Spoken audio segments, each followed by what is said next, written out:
Terminons donc toute cette étude de cas par le problème de la copie de montre. Comme nous savons que notre montre a des pointeurs vers ses différents composants, son mécanisme et puis ses accessoires, comment faire pour copier une montre? Jusque-là, nous avions interdit cette copie et interdit l'affectation, l'opérateur égal.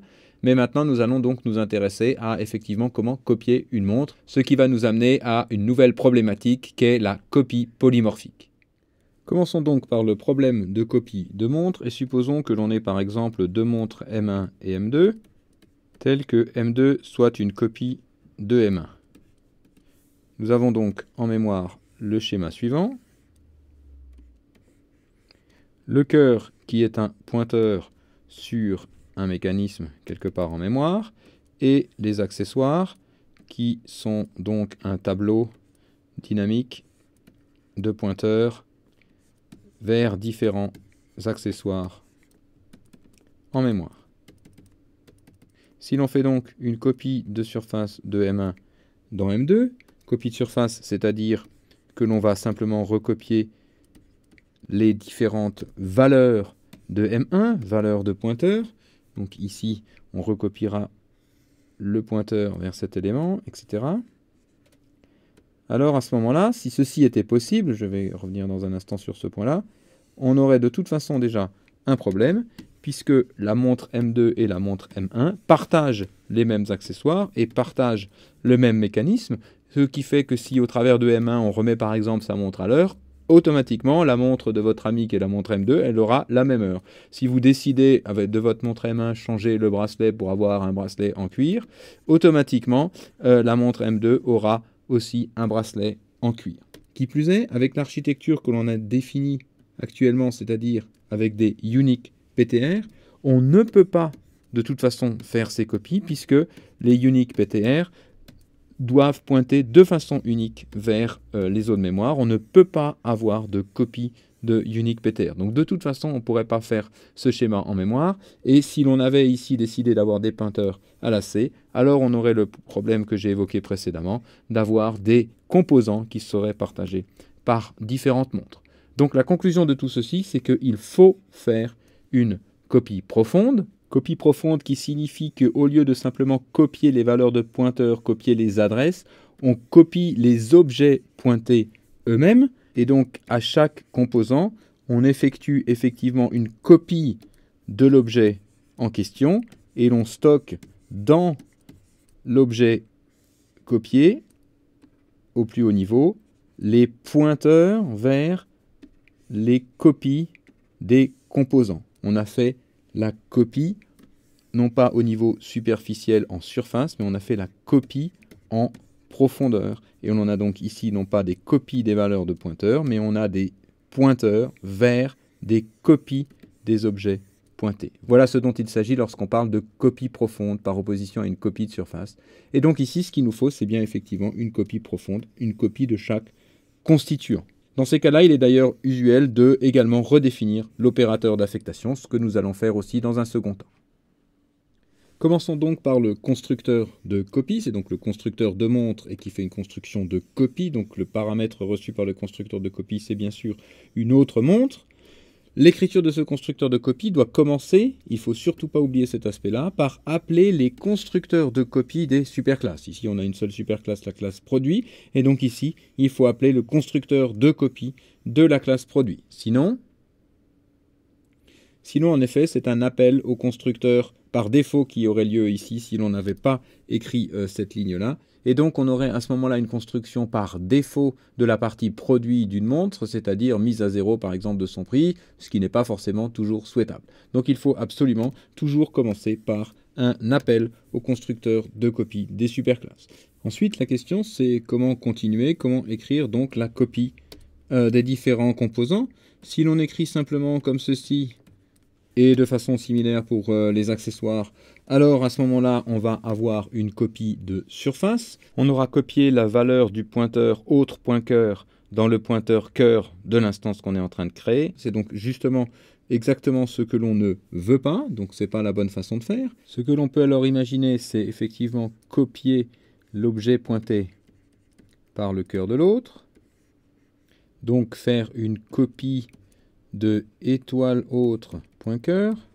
En effet, l'accès au contenu pointé par le cœur de l'autre, c'est bien le contenu de cette cellule ici. Donc c'est bien ça que l'on voulait copier. Copier dans le cœur de l'instance courante.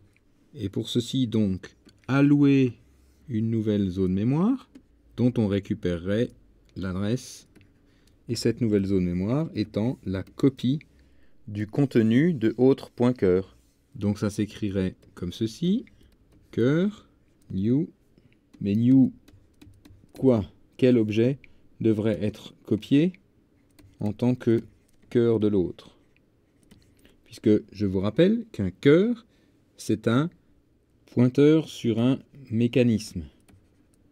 Et donc ici, il faudrait bien sûr convertir notre pointeur à lacet en un unique pointeur sur un mécanisme. Mais on ne sait toujours pas en tant que quoi il faut copier cet autre cœur. Parce que cet autre cœur pourrait très bien être un mécanisme analogique ou un mécanisme digital ou un mécanisme double. Et donc en tant que quoi copier cet autre cœur. Donc ce que l'on pourrait imaginer, c'est de le copier en tant que mécanisme.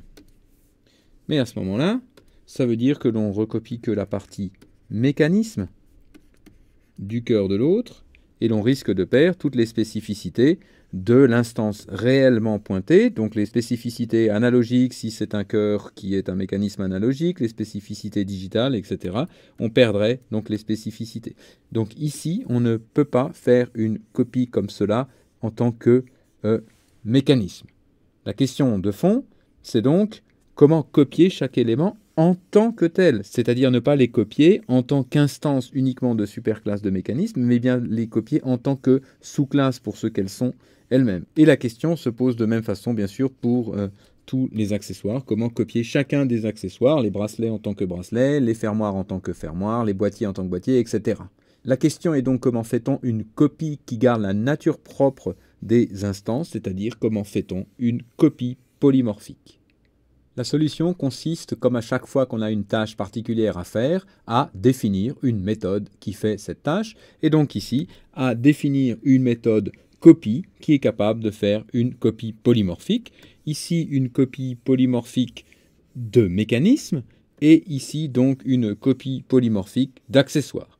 Il faudra alors pour le coup copier évidemment chaque accessoire en tant que tel, et donc parcourir les accessoires de l'autre montre, un par un, pour pouvoir chacun le copier de façon polymorphique.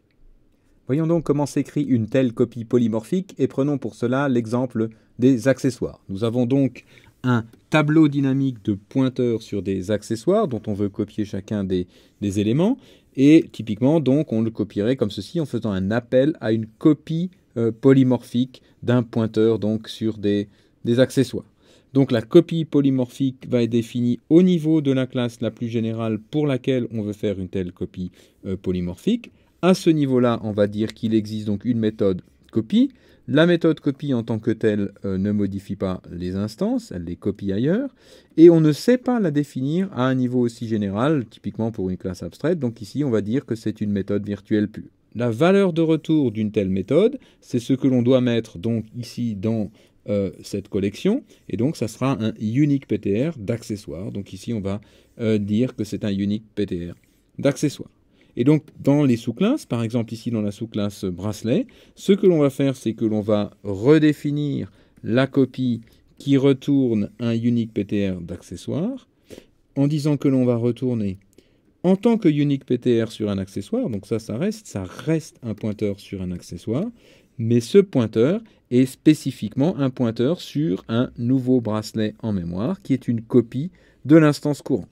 Alors je sais que cette syntaxe est extrêmement difficile à comprendre la première fois qu'on la rencontre, détaillons-la donc un tout petit peu. Ce que l'on veut faire donc avec une telle méthode copie, c'est se copier en tant que tel, donc se copier en tant que bracelet si l'on est un bracelet. Donc pour ceci, on va appeler le constructeur de copie de la classe bracelet pour copier l'instance courante. L'instance courante, c'est bien le contenu du pointeur this. Donc étoile this, c'est l'instance courante, c'est le contenu de ce qui est pointé par this pointant l'instance courante. Ceci est donc bien l'instance courante que l'on copie dans un nouveau bracelet. Donc ça nous donne cette partie-là de cette ligne. Et puis on va donc faire ceci en créant une nouvelle zone mémoire et récupérer donc un pointeur sur cette zone mémoire. Ce qui est fait par le new. Donc ici, new bracelet, ça va nous créer un nouveau bracelet dont on récupère l'adresse. Et ce nouveau bracelet, c'est une copie de l'instance courante. Et enfin, donc, ce pointeur à lacet, résultat du new de ce bracelet qui copie l'instance courante, on va le transformer en un unique PTR d'accessoire. On va le voir, on va regarder ce pointeur comme un unique PTR sur un accessoire. Voilà donc la formulation utilisée très souvent pour faire des copies polymorphiques. On return un pointeur sur la classe abstraite, la superclasse au niveau de laquelle on veut faire la copie, d'une nouvelle copie, ici cette fois-ci, attention, spécifique de la classe courante. Donc ceci c'est bien dans la classe bracelet, on met bracelet. Dans la classe fermoir, on mettra fermoir. Copie de l'instance courante. Voilà donc pour la copie des montres. Qu'en est-il si on veut aussi faire l'opérateur d'affectation, c'est-à-dire par exemple faire M2 égale M1? Pour ceci, donc, nous allons surcharger l'opérateur d'affectation, l'opérateur égal, de la façon suivante. Dans la classe montre, on suit le schéma que l'on a présenté dans les vidéos sur la surcharge des opérateurs. Et donc, on a ici le prototype typique de l'opérateur égal, où l'on utilise ici un passage par valeur, ce qui fait que, effectivement, lorsqu'on va écrire donc M2 égale M1, c'est-à-dire M2.opérateur égal de M1, on aura ici copie de M1 dans cette nouvelle source. Donc on utilise ici le constructeur de copie.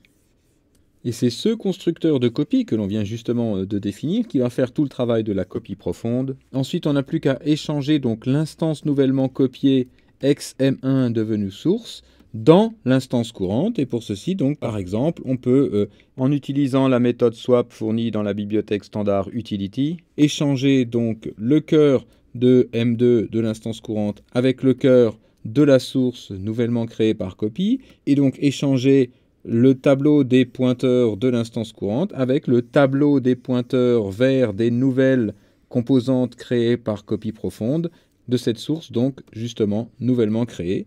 Et on termine avec le schéma classique qui retourne un pointeur sur l'instance courante pour être conforme à ce prototype qui permet des écritures du genre M3 égale M2 égale M1. Voilà donc pour l'opérateur d'affectation. Et bien sûr, tout ceci doit être testé, ce que nous ferions typiquement en complétant notre ancien main dans lequel nous avions défini une montre, par donc un appel ici au constructeur de copie qui copie M dans M2, et puis l'on vérifie que la copie s'est faite correctement en affichant ici M2, et puis on testerait donc l'opérateur égal. D'abord on crée ici une nouvelle montre M3 avec peu importe ce qu'il y a dedans, et puis on l'affiche. On fait ensuite une affectation de M2 à M3 et on vérifie qu'effectivement cette affectation a fonctionné correctement. Pour vérifier en plus que nous avons bien fait une copie profonde dans cette copie ici, alors on ajouterait une méthode que nous n'avons pas détaillée dans cette vidéo mais qui ne présente aucune difficulté.